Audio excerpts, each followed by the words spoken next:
السلام عليكم ورحمة الله.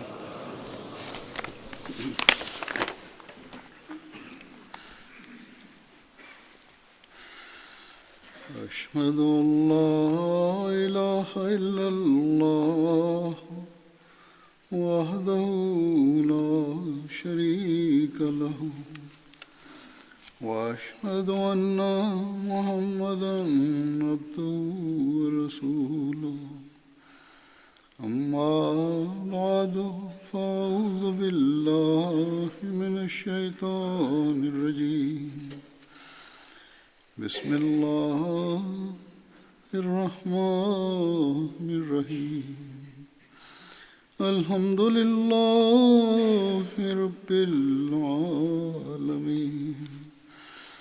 الرحمن الرحيم مالك يوم الدين إياك نعبد وإياك نستعين اهدنا الصراط المستقيم صراط الذين أنعمت عليهم غير المغضوب عليهم ولا الضالين.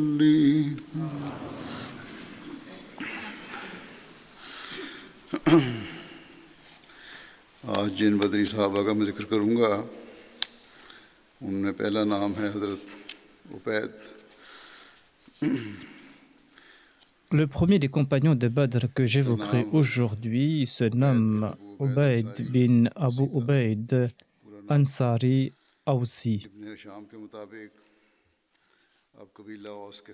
Selon Ibn Hisham, Ubayd appartenait à la famille Banu Umayya de la tribu Aws. Ubayd avait accompagné le saint prophète Mohammed lui lors de la bataille de Badr, lors de la bataille d'Uhud et de la bataille du Fossé. Il n'existe pas plus de détails à son sujet. Le prochain compagnon se nomme Abdullah bin Nu'man bin Baldama. Son grand-père paternel se nommait Baldama ou Balzama. Abdullah bin Nu'man appartenait à la famille Banu Khunais de la tribu Khazraj. Abdullah bin Nu'man était le cousin paternel d'Abu Qatada.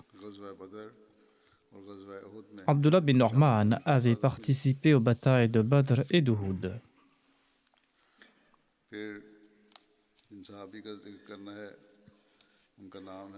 Ensuite, le prochain compagnon se nomme Abdullah bin Umayr. Abdullah bin Umayr appartenait à la tribu Banu Judara. Il avait participé à la bataille de Badr. Selon un récit, son père se nommait pas Umayr mais Ubayd. Selon d'autres récits, son grand-père se nommait Adi ou Haritha, selon d'autres. Selon Ibn Hisham, il appartenait à la tribu Banu Jadara. Et selon Ibn Ishaq, il appartenait à la Banu Haritha. Tous deux sont des chroniqueurs historiques. Le prochain compagnon se nomme Amr bin Harith.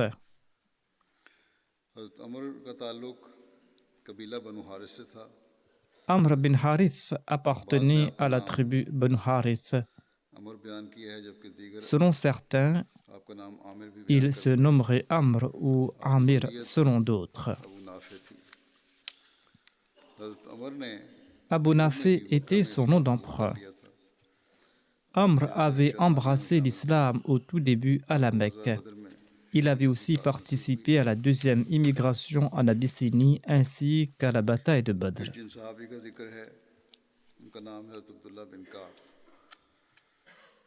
Le prochain compagnon se nomme Abdullah bin Ka'b.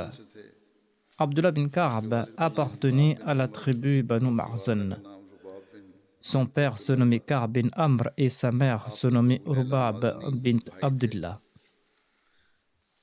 Il était le frère d'Abu Layla Marzani. Un de ses fils se nommait Harith. Il était né de Zubayba bint Aus. Abdullah bin Ka'b avait participé à la bataille de Badr. Le jour de la bataille de Badr, le saint prophète Mohammed lui l'avait choisi pour surveiller les butins de guerre. En d'autres occasions, il était aussi responsable de la part des biens qui revenaient au saint prophète Mohammed sallallahu alayhi wa sallam. Abdullah bin Ka'b avait participé à la bataille de Badr, à la bataille d'Uhud, à la bataille du Fossé et à toutes les batailles menées par le saint prophète Mohammed sallallahu alayhi wa sallam.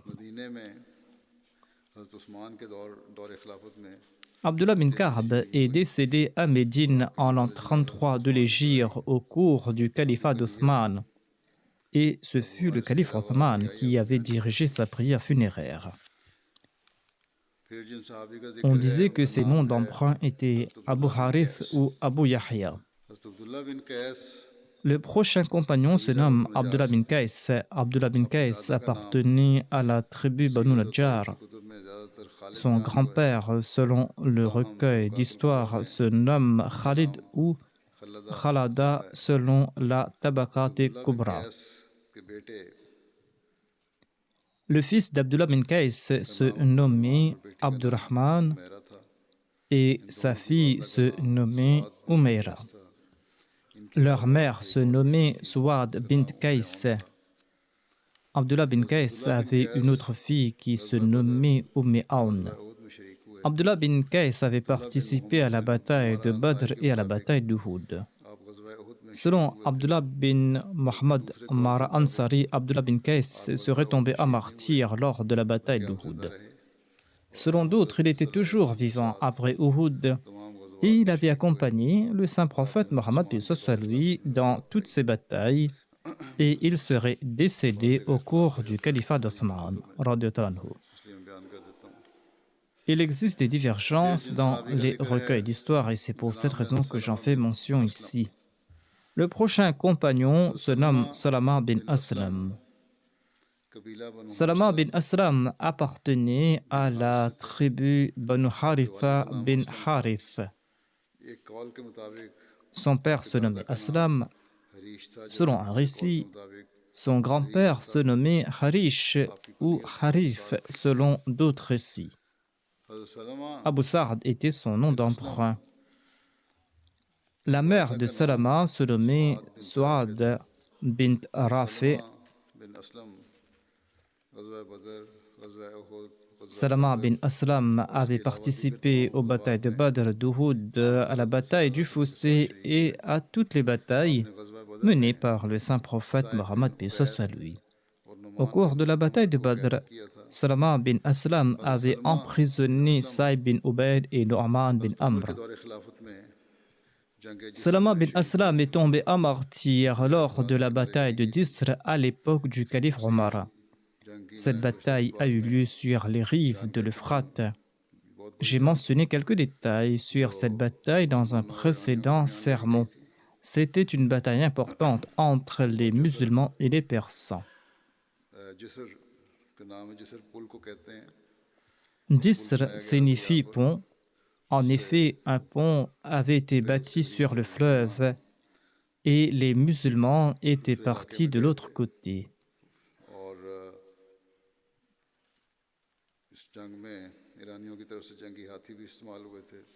Les Persans avaient utilisé des éléphants de combat lors de cette bataille. En tout cas, les deux belligérants avaient subi des pertes importantes, en particulier les musulmans.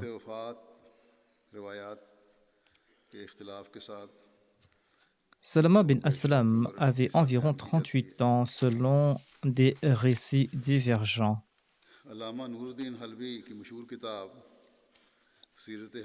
Dans son fameux Sirat Halbiya, Allama Nuruddin Halbi relate ceci à propos des miracles accomplis par le saint prophète Mohammed lui lors de la bataille de Badr. L'épée de Salman bin Aslam s'était brisée lors du combat. Et le saint prophète Mohammed paix soit lui lui a offert un bâton tiré d'un dattier et il lui a dit de se battre avec. Quand Salman bin Aslam l'a pris entre ses mains, eh bien, ce bâton s'est transformé en une épée redoutable et il en disposait toujours par la suite.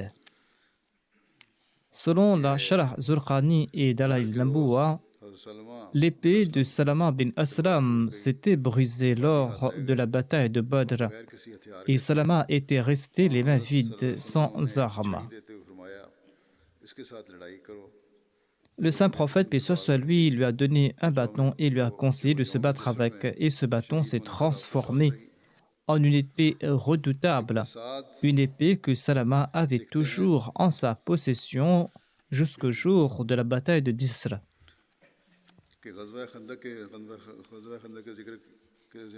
Selon Ibn Sa'd, lors de la bataille du Fossé, le drapeau des émigrants était entre les mains de Zayd bin Haritha et le drapeau des Ansar était entre les mains de Sa'd bin Ubada. Le saint prophète Mohammed paix soit lui avait placé Salama bin Aslam à la tête de 200 personnes. Salama était à la tête de ce détachement de 200 personnes. Et Zayd bin Haritha était quant à lui à la tête de 300 personnes.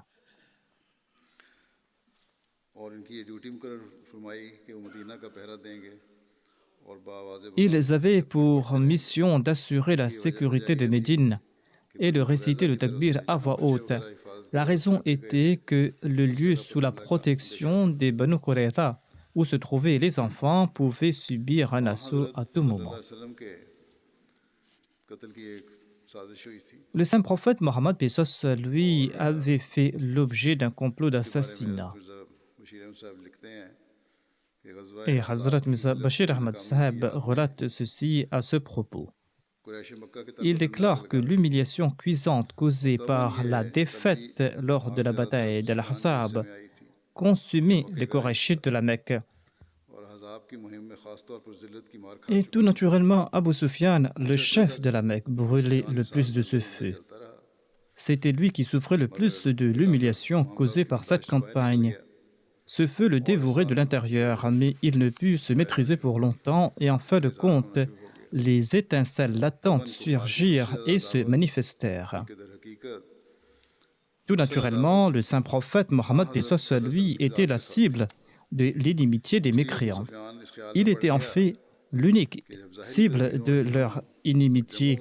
Abu Sufyan s'était résolu à user de complots et de subterfuges pour faire assassiner le saint prophète Mohammed paix soit lui, étant donné que les méthodes ouvertes et les batailles n'avaient pas été efficaces. Il savait que le saint prophète Mohammed paix soit lui ne jouissait pas d'une protection rapprochée, voire parfois il partait ça et là dans les rues de la ville sans aucun garde. Il venait tout au moins 5 fois par jour dans sa mosquée pour les prières. Et lors de ces voyages, il ne faisait aucune formalité et il était aisément accessible. Cela aurait été là une aubaine pour un tueur à gages. L'idée de faire assassiner le saint prophète Mohammed paix soit lui s'ancra davantage dans l'esprit d'Abu Sufyan. Lorsqu'il s'y résolut, l'occasion s'est présentée un jour et il en fit mention à quelques jeunes Korachites. Il leur dit « Personne n'est-il assez brave parmi vous pour se rendre à Médine afin d'assassiner secrètement Mohammed sallallahu alayhi wa sallam. Vous savez très bien qu'il parcourt les rues de Médine librement. » Cette phrase pénétra les cœurs de ces jeunes dès qu'ils l'entendirent. Et l'idée s'est répandue. Et après quelques jours, un jeune bédouin qui a entendu cette idée d'un autre jeune, s'est rendu auprès d'Abu Sufyan pour l'informer qu'il était prêt à exécuter son plan. Et ce jeune a déclaré que je suis brave et je suis courageux. Ma poigne est ferme et mon attaque est soudaine. Je suis prêt à assassiner Mohammed sallallahu alayhi wa sallam si vous me choisissez pour cette tâche et si vous m'accordez votre soutien. Je dispose d'un poignard qui sera caché à l'instar des plumes secrètes d'un faucon de chasse. C'est-à-dire qu'il va cacher son poignard. Et je vais m'attaquer à Mohammed sallallahu alayhi wa sallam et je vais m'enfuir pour me joindre à une caravane. Et les musulmans ne pourront pas m'attraper. D'ailleurs, je maîtrise très bien les routes de Médine. Tout ravi, Abu Sufyan a déclaré très bien, tu es l'homme de la situation. Abu Sufyan a offert aux jeunes une chamelle rapide et des provisions ou des dépenses pour son voyage. Et se séparant de lui, Abu Sufyan lui a conseillé vivement de ne dévoiler son secret à personne. En quittant la Mecque, eh bien, le jeune s'est caché durant la journée et il a voyagé durant la nuit dans la direction de Médine. Et il a atteint Médine le 6e jour. S'étant renseigné sur le saint prophète Mohammed, paix soit sur lui, il s'est rendu directement dans la mosquée des Banu Abd al-Ash'al, où se trouvait le saint prophète Mohammed, paix soit sur lui. Étant donné que durant ces jours, nombre de visiteurs venaient à Médine, eh bien, les musulmans n'ont pas eu de doute à propos de l'assassin ou à propos de ses intentions. Mais dès qu'il est entré dans la mosquée et dès qu'il s'est avancé dans la direction du saint prophète Mohammed, paix soit sur lui, le saint prophète a déclaré que cette personne n'a pas de bonnes intentions. L'assassin a entendu les paroles du saint prophète Mohammed, paix soit sur lui. Et dès qu'il a entendu ces paroles, il s'est avancé rapidement dans la direction du saint prophète. Mais Usayd bin Hudayr, un des chefs Ansari, a bondi sur lui. Et dans la lutte, le poignard qu'il tenait a blessé l'assassin. L'assassin qui s'est exclamé tout effrayé, « Mon sang », c'est-à-dire « Tu m'as blessé ». Quand il a été maîtrisé, le saint prophète Mohammed, paix soit sur lui, lui a demandé « Dis la vérité, qui es-tu et quelles sont tes intentions ?» Le jeune a répondu que si vous me promettez de ne pas me tuer, je vous dirai la vérité. Le saint prophète, paix soit sur lui, a commenté « Si tu dis toute la vérité, je te pardonnerai. » Sur ce, il a raconté toute l'histoire au saint prophète Mohammed, paix soit sur lui. Il a raconté l'histoire à la lettre en ajoutant qu'Abu Sufyan lui avait promis quelques récompenses. Le jeune est passé quelques jours à Médine et par la suite, de son propre chef, en écoutant le saint prophète Mohammed, paix soit sur lui, il a embrassé l'islam.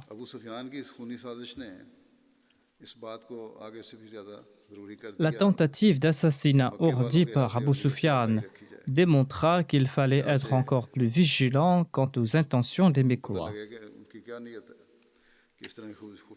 Et afin de découvrir leur complot, le saint prophète Mohammed, paix soit sur lui, a envoyé à la Mecque 2 de ses compagnons. Ces 2 compagnons se nommaient Amr bin Umayya Zamri et Salama bin Aslam, le compagnon que je mentionne aujourd'hui. Il les a envoyés à la Mecque.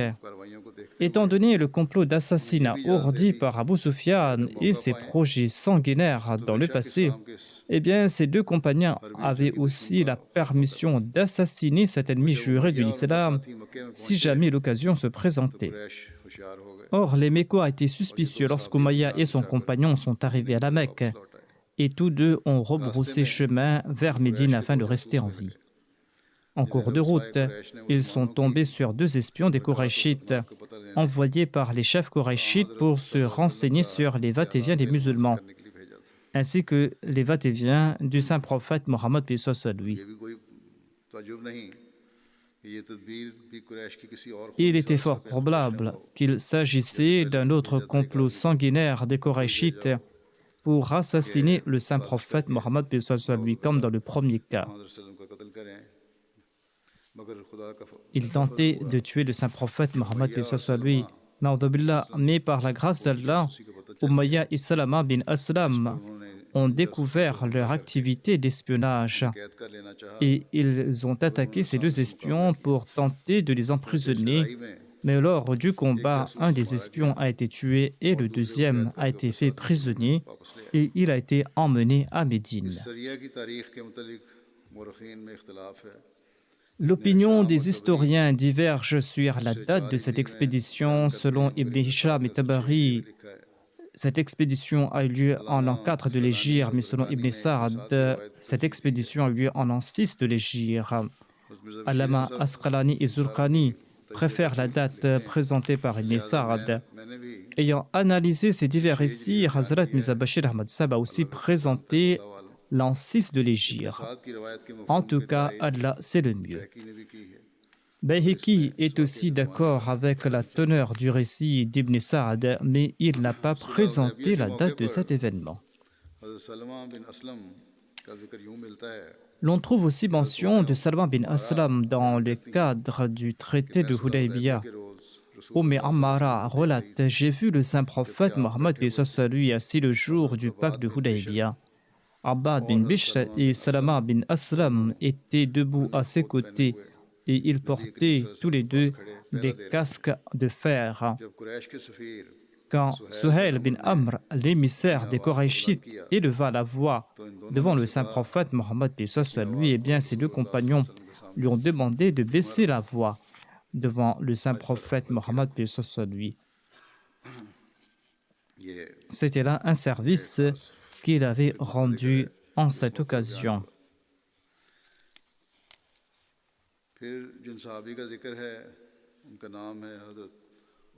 Le prochain compagnon se nomme Uqba bin Uthman. Sa mère se nommait Jamil bint Qutba. Uqba appartenait à la tribu Banu Zurek des Ansar. Uqba et son frère nommé Sa'ad bin Uthman avaient tous les deux participé dans les batailles de Badr, du Fossé et d'Uhud.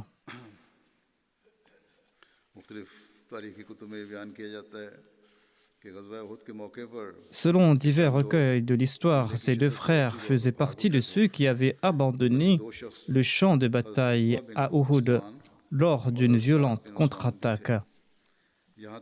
Uqba bin Uthman et Sa'ad bin Uthman faisaient partie de ces personnes et ils se sont rendus sur la montagne Jila située en face d'Arwaz. Et ils sont restés là-bas durant 3 jours. Arwaz est un lieu situé à quelques kilomètres de Médine. Et ils sont retournés auprès du saint prophète Mohammed paix soit lui pour l'en informer.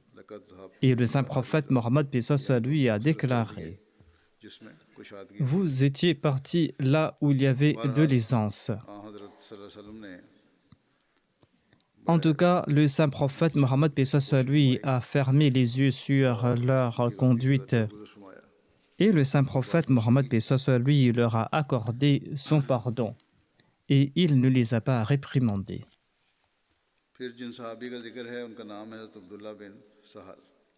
Le prochain compagnon se nomme Abdullah bin Sahal.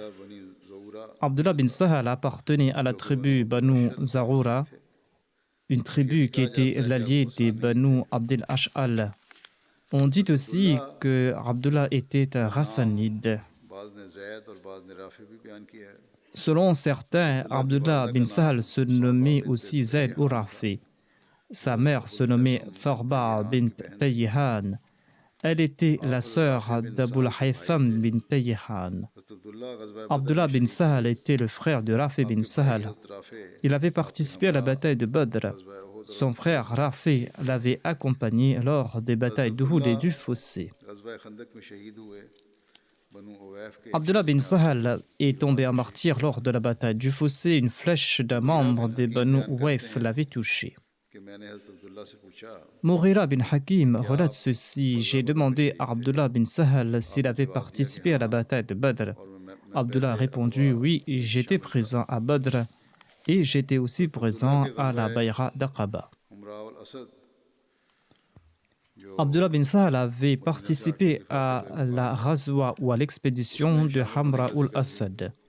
Hamra ul-Assad est un lieu situé à 12 km de Médine.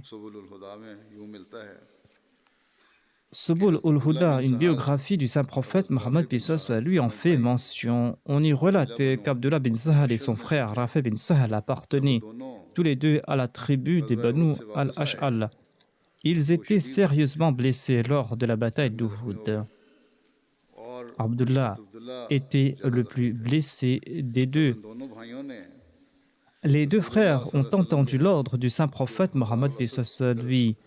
Ils demandaient aux musulmans de se rendre à Hamra ul-Assad pour se joindre à l'armée. Lorsque les deux frères ont entendu l'ordre donné par le saint prophète, l'un a dit à l'autre par Allah: si nous n'accompagnons pas le saint prophète, paix soit lui, lors de cette expédition, ce sera là une très grande perte.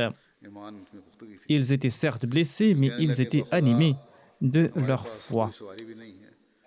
Le frère a dit à l'autre: mais nous n'avons pas de monture et nous ne savons pas comment accomplir cette mission. Abdullah lui a dit: nous allons nous y rendre à pied. Rafi a répondu: par Allah, je ne suis même pas capable de marcher en raison de mes blessures. Son frère lui a dit: nous allons nous y rendre lentement et nous allons partir à la rencontre du saint prophète Mohammed lui. Ils ont avancé clopin-clopant et quand Rafi se sentait faible, Abdullah le portait sur son dos et il marchait à pied. Ils étaient à ce point blessés, mais celui qui allait mieux portait celui qui était le plus blessé. Ils ont quand même avancé vers le saint prophète Mohammed lui. La faiblesse les empêchait parfois d'avancer tant et si bien qu'ils sont arrivés auprès du saint prophète Mohammed lui à l'heure de la prière d'Isha. Les compagnons avaient allumé des feux et ils avaient campé là-bas pour la nuit. Tous les deux se sont présentés au saint prophète Mohammed lui. Abbad bin Bishr était celui qui assurait la sécurité du saint prophète Mohammed lui cette nuit-là. L'envoyé d'Allah a demandé aux deux frères: qu'est-ce qui vous avait retenu? Ayant entendu la raison, le saint prophète Mohammed lui pria pour eux et il a déclaré: si vous vivez longtemps, vous aurez des chevaux, vous aurez des mules, vous aurez des chameaux comme monture. Vous êtes venus ici clopin-clopant, mais si vous vivez longtemps, vous disposerez de tout type de monture. Or, les voyages que vous accomplirez sur ces montures ne seront pas meilleurs que ce voyage que vous avez accompli à pied aujourd'hui. C'est-à-dire les récompenses et les bénédictions qui découleront de ce voyage seront innombrables. Hazrat Mirza Bashir Ahmad Sahib explique ici-bas l'arrière-plan de l'expédition Hamra ul-Assad pour laquelle ses compagnons avaient suivi le saint prophète Mohammed lui. Il déclare à ce sujet que la nuit d'après la bataille d'Uhud fut une nuit de grande peur à Médine, car bien que l'armée des Korachites était apparemment retournée à la Mecque après leur semblant de victoire, les musulmans craignaient que cette manœuvre ne soit un complot pour les prendre au dépourvu et pour revenir soudainement pour attaquer Médine de nouveau. Ainsi, ils avaient remporté un semblant de victoire lors de la bataille d'Uhud et ils retournaient à la Mecque. Mais les musulmans avaient peur que ce soit là un subterfuge de leur part et qu'ils ne retournent vers Médine pour attaquer les musulmans. Ainsi, cette nuit-là, un arrangement fut pris pour assurer la sécurité à Médine. En raison de ces doutes, et les compagnons ont monté la garde toute la nuit autour de la résidence du saint prophète Mohammed paix soit lui. Le lendemain matin, on a découvert que cette appréhension n'était pas pure spéculation car avant la prière de Fajr, le saint prophète a appris que l'armée des Quraysh avait campé à quelques kilomètres de Médine et il y avait un débat houleux entre les chefs de la Mecque. Certains ont dit pourquoi ne pas profiter de cette victoire pour attaquer Médine. Certains des Qurayshites se moquaient des autres en disant vous n'avez pas tué Mohammed, vous n'avez pas pris les femmes musulmanes comme esclaves et vous n'avez pas saisi leurs richesses et leurs biens. Au lieu de cela, lorsque vous avez eu le dessus sur eux et lorsque vous avez eu l'opportunité de les détruire complètement, vous les avez laissés et vous avez fait demi-tour afin qu'ils puissent reprendre des forces. Il est encore temps, retournons et attaquons Médine et déracinons les musulmans une fois pour toutes. Et d'autres ont soutenu, vous avez eu la victoire, considérez ceci comme une chance et retournez à la Mecque de peur de perdre notre réputation et que cette victoire ne se transforme en défaite. Parce que si vous attaquez Médine maintenant, les musulmans vont se battre de toutes leurs forces et ceux qui n'avaient pas participé à Uhud sortiront également sur le champ de bataille. En fin de compte, l'opinion des passionnés l'emporta et les Qurayshites se préparèrent à retourner vers Médine. Quand le saint prophète, paix soit lui, en fut informé, il annonça immédiatement que les musulmans devaient se préparer. Mais en même temps, il ordonna qu'à l'exception des combattants qui avaient pris part à Uhud, personne d'autre ne devrait partir avec eux.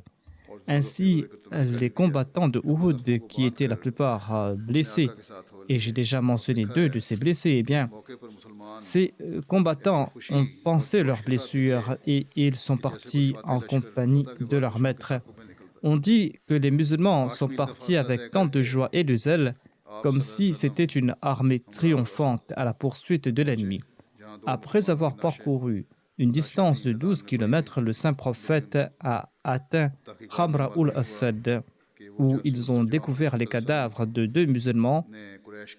Et après enquête, on a compris qu'il s'agissait de 2 espions que le saint prophète avait envoyés sur les traces des Qurayshites. Mais les Qurayshites les avaient exécutés. Lorsqu'ils ont pu le faire, le saint prophète, paix soit lui, a ordonné qu'une seule tombe soit creusée et que ces 2 martyrs y soient enterrés. C'était le soir et le saint prophète a ordonné que le camp soit installé en cet endroit. Et il avait en outre ordonné que des feux soient allumés à différents endroits dans la plaine. Et en un rien de temps, 500 feux furent allumés dans la plaine de Hamra ul-Assad, ce qui a ébloui le cœur de tous les spectateurs de loin. Cela inspirait la crainte. On croyait qu'ils étaient très nombreux dans ce camp. Très probablement, à cette occasion, un chef idolâtre de la tribu Khuza, nommé Marbad, s'est présenté au saint prophète, paix soit lui, et a offert ses condoléances pour ceux qui étaient tombés en martyrs à Uhud. Ensuite, Marbad a continué son chemin. Le lendemain, lorsqu'il est arrivé à Rawha, situé à environ 63 km de Médine, eh bien là-bas, il a trouvé l'armée des Qurayshites qui y campait. Et les préparatifs étaient en cours pour retourner vers Médine. Marbad est parti voir Abu Sufyan et il lui a dit ceci: « Que souhaitez-vous faire là ? Par Dieu, je viens de laisser derrière moi l'armée de Mohammed sallallahu alayhi wa sallam à Hamra ul-Assad. Et jamais auparavant, je n'ai vu une armée aussi impressionnante. Ils regrettent tellement la défaite à Uhud qu'ils vous réduiront en cendres lorsqu'ils vous verront. »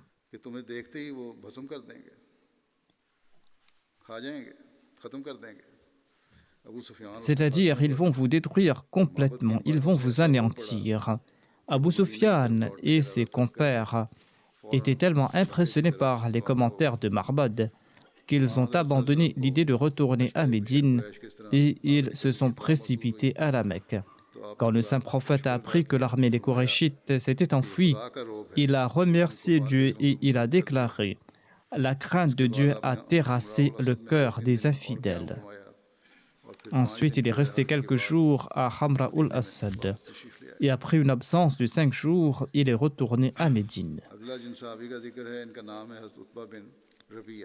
Le prochain compagnon se nomme Utba bin Rabi'a.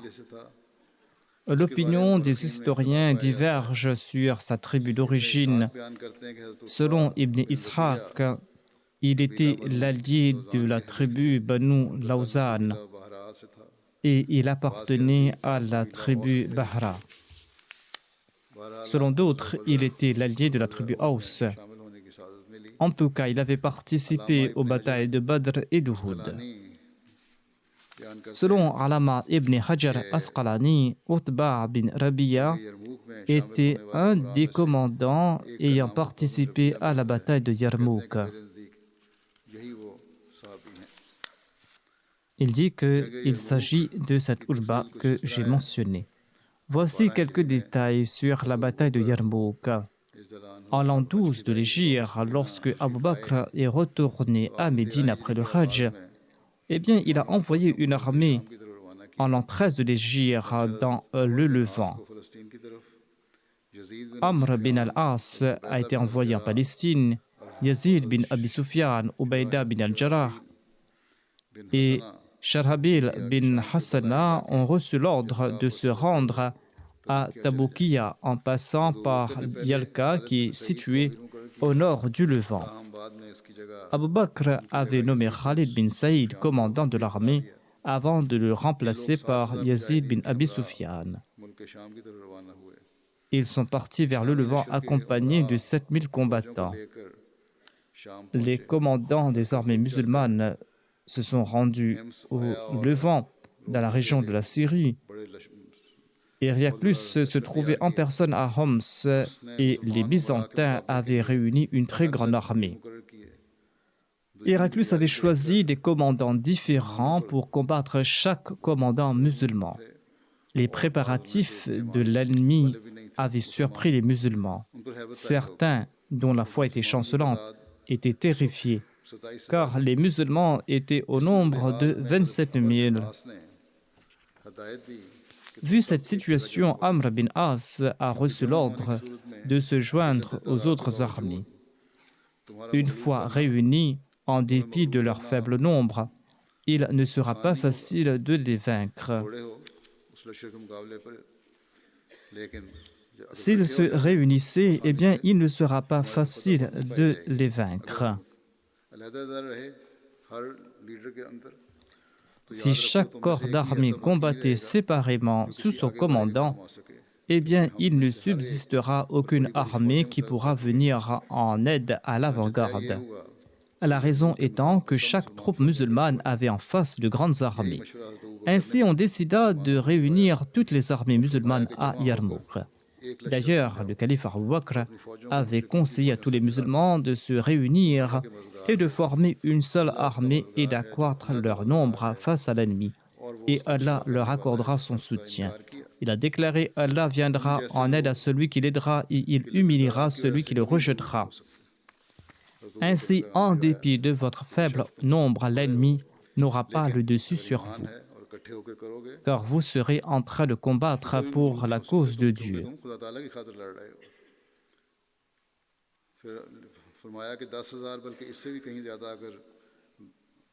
Mais si vous êtes 10 000 ou plus, mais que vous êtes tous des pécheurs, eh bien, vous serez certainement vaincus, même si vous êtes 10 000. C'est-à-dire que les musulmans ne devaient pas se soucier de leur nombre. S'ils sont 10 000 ou plus, mais qu'ils étaient coupables de péchés et d'actes blâmables, eh bien, ils seraient certainement vaincus.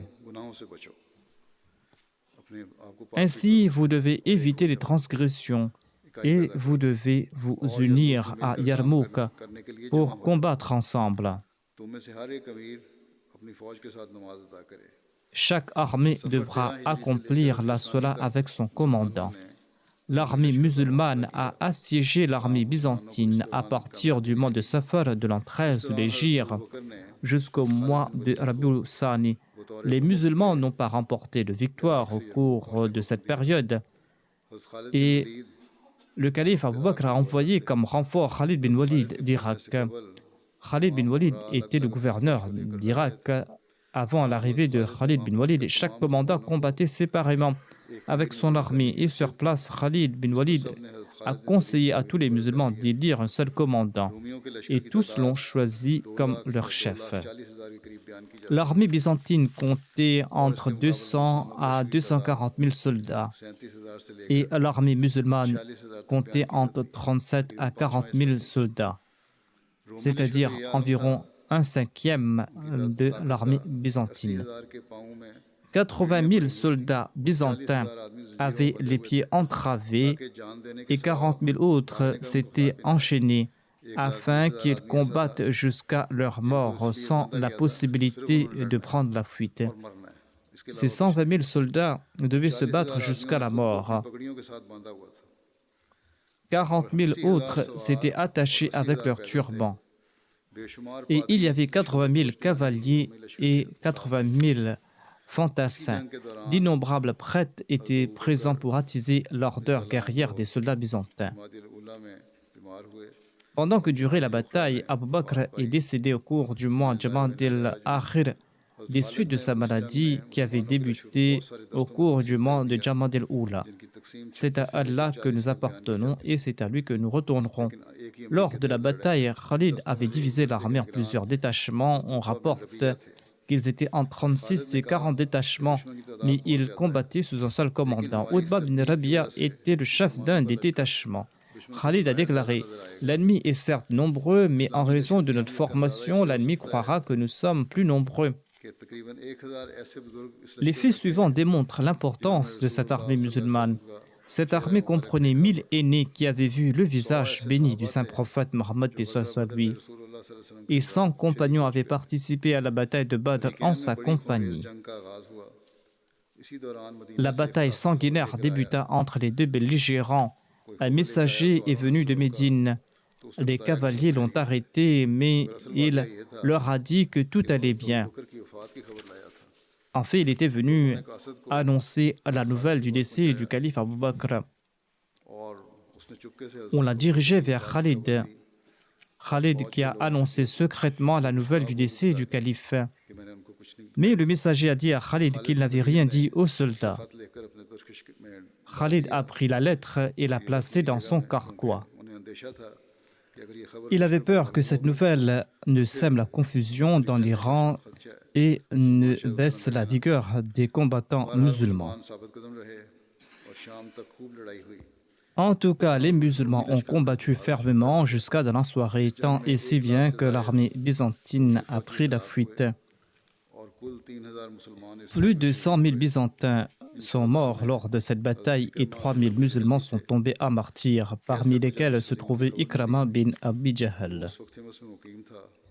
L'empereur s'est enfui sur le champ de Homs lorsqu'il a eu la nouvelle de la défaite. Après la victoire à Yarmouk, l'armée musulmane s'est répandue dans tout le Levant. Et l'armée musulmane a remporté des victoires faciles à Kinasirin, Antioche, Jumma, Sarmin, Tizin, Kurs, Tel Azaz, Zalouk et Raban.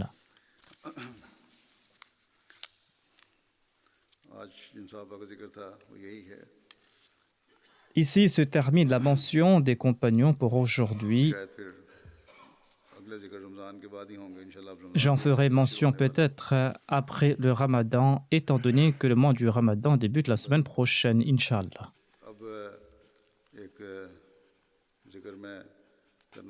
Je voudrais évoquer à présent Mukarrama Sabiha Begum Sahiba, dont je dirigerai la prière funéraire après la prière de Jumu'ah. Elle était la petite-fille maternelle du petit-fils paternel du Messie premier alayhi salam. Elle était la fille de sa fille aînée et elle était la fille de Hazrat Mirza Rashid Ahmad Saheb. हज़रत मिर्ज़ा रशीद अहमद साहब की बेटी थी। La défunte était aussi l'épouse de Sahibzada Mirza Anwar Saheb, qui était le fils du Muslim Maud radhiyallahu anhu. बेटे सरदार मिर्ज़ा अनवर अहमद साहब की अहलिया Sa mère était Nasir. को इनकी वफ़ात हुई 90 साल La défunte est décédée le 30 avril dernier à l'âge de 90 ans à la Tahir Heart Institute. Inna lillahi wa inna ilayhi raji'un.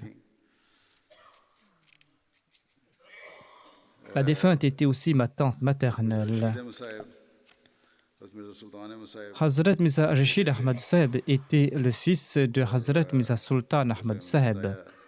कि हज़रत Mirza La défunte était la fille d'Amatus Salam Begum Sahiba, la fille aînée de Hazrat Mirza Bashir Ahmad Saheb. हज़रत अम्मा जान रज़ियल्लाहु अन्हा ने रब्बा में Le dernier mariage de la famille du Messie premier l'Islam auquel avait participé Hazrat Majan à Rabwa était le mariage de la défunte. इनकी शादी थी। आप हज़रत मुंशी राबे रहमतुल्लाह ताला की La défunte était la grande sœur de Hazrat Sayyida Asifa Begum Sahiba, l'épouse du quatrième calife. एक बहन और 3 भाई हैं। Et la défunte laisse derrière elle une sœur et 3 frères.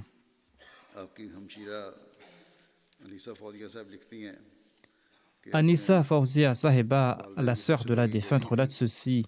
इसलिए अक्सर फैसलों में La défunte était la fille aînée de la famille. C'est pour cette raison que nos parents accordaient une grande importance à son opinion quand il devait prendre des grandes décisions.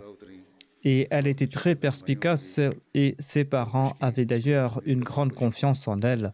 Et elle était toujours à la hauteur de l'attente de ses parents.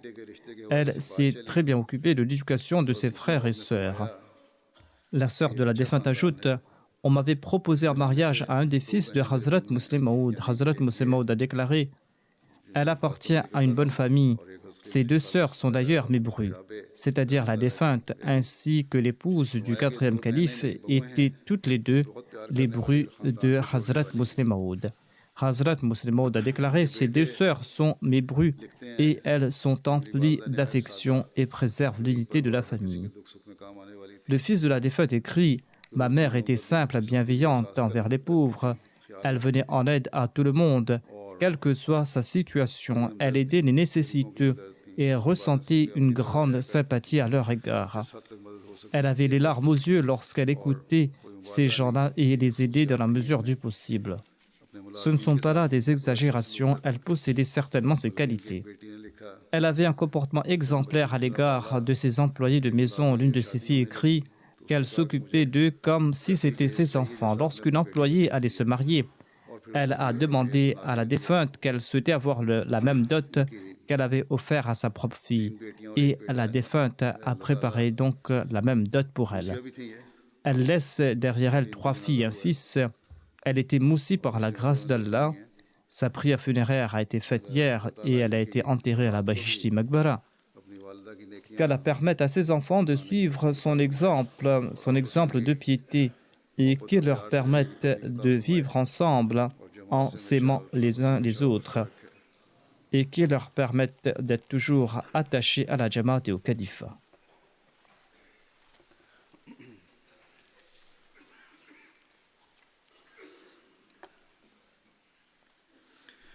الحمد لله نحمده ونستعينه ونستغفره ونؤمن به ونتوكل عليه ونعوذ بالله من شرور أنفسنا ومن سيئات أعمالنا من يهده الله فلا مضل له ومن يضلله فلا هادي له ونشهد أن لا إله إلا الله ونشهد أن محمدا عبده ورسوله